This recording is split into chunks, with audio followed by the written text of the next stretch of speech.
Frères et sœurs, ce texte nous raconte le lavement des pieds des disciples par le Seigneur Jésus lui-même. Dans l'Antiquité, ce sont les esclaves et les serviteurs de la maison qui sont chargés de cette besogne. Pendant le repas, le Seigneur se lève de table, se défait de ses habits, verse de l'eau dans un bassin, puis se met à laver et à essuyer les pieds de ses disciples. Ce geste pourrait quotidiennement nourrir notre réflexion, notre attitude et notre vie intérieure. Le lavement des pieds nous est présenté par l'évangéliste Jean comme une annonce voilée de la croix et de la résurrection du Christ, avec ses conséquences pour le disciple. Le lavement des pieds peut être considéré en premier lieu comme signifiant l'œuvre du Christ à la croix pour le disciple. Ensuite, comme signifiant la relation du disciple avec le Christ après la croix. Et enfin, la relation du disciple avec ses frères et sœurs dans la communauté du crucifié. Parcourons ce texte pour en découvrir ces trois sens du lavement des pieds. Tout d'abord, avant tout, le lavement des pieds se présente comme un geste pour aimer. Il aimait les siens qui étaient dans le monde, il les aima jusqu'au bout. Tout ce qui sera dit par la suite mettra en lumière l'amour du Christ pour ses disciples et invitera les disciples à vivre ensemble le commandement d'amour. Nous trouvons le premier sens du lavement des pieds au verset 8. Nous lisons, Pierre lui dit, « Non, tu ne me laveras jamais les pieds. » Jésus répondit, « Si je ne te lave pas, tu ne partageras rien avec moi. » Jésus se fait serviteur pour humblement laver les pieds de ses disciples. Le lavement des pieds signifie ici que seul le lavement, seule la purification opérée par le Christ à la croix, à venir, rend possible la relation avec lui.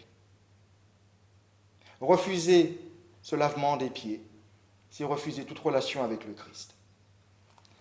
La croix est nécessaire et suffisante pour la purification du disciple, une fois pour toutes, et pour permettre une relation éternelle avec Jésus. Le deuxième sens du lavement des pieds qu'on peut découvrir dans ce récit est formulé par cette parole de Jésus.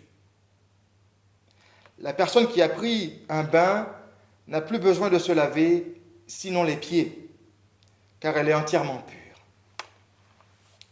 Ici, le lavement des pieds prend une nouvelle dimension pour éclairer la vie spirituelle quotidienne du disciple.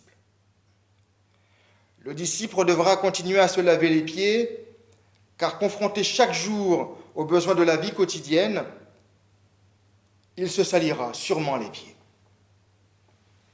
Le lavement des pieds signifie que reconnaître régulièrement ses péchés et les confesser au Christ fait partie intégrante de la vie du disciple, car il est faillible, il peut se tromper. À la croix, Jésus a donné le bain qui purifie tout le corps, et le disciple doit continuer à se purifier les pieds chaque jour pour avoir une relation harmonieuse avec Jésus. Cette confession des péchés au Christ ne remplace donc pas la purification accomplie une fois pour toutes par le bain de la croix de Jésus. Mais elle est nécessaire à une vie spirituelle dynamique, en vérité et quotidienne. Le troisième sens du lavement des pieds nous est donné par le verset 15 de cette lecture. Le Seigneur Jésus dit, « Je vous ai donné un exemple pour que vous agissiez comme je l'ai fait pour vous. »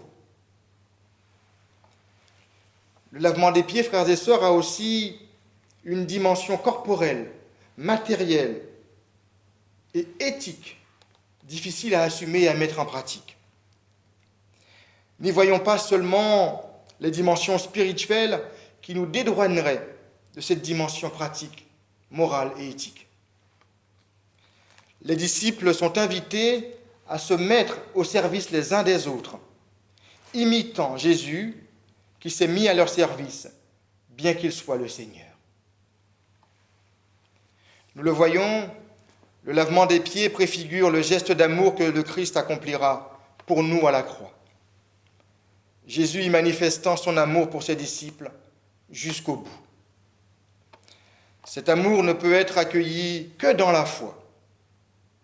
Par la foi, les disciples peuvent répondre à cet amour du Christ pour être avec lui toujours et en s'aimant les uns les autres.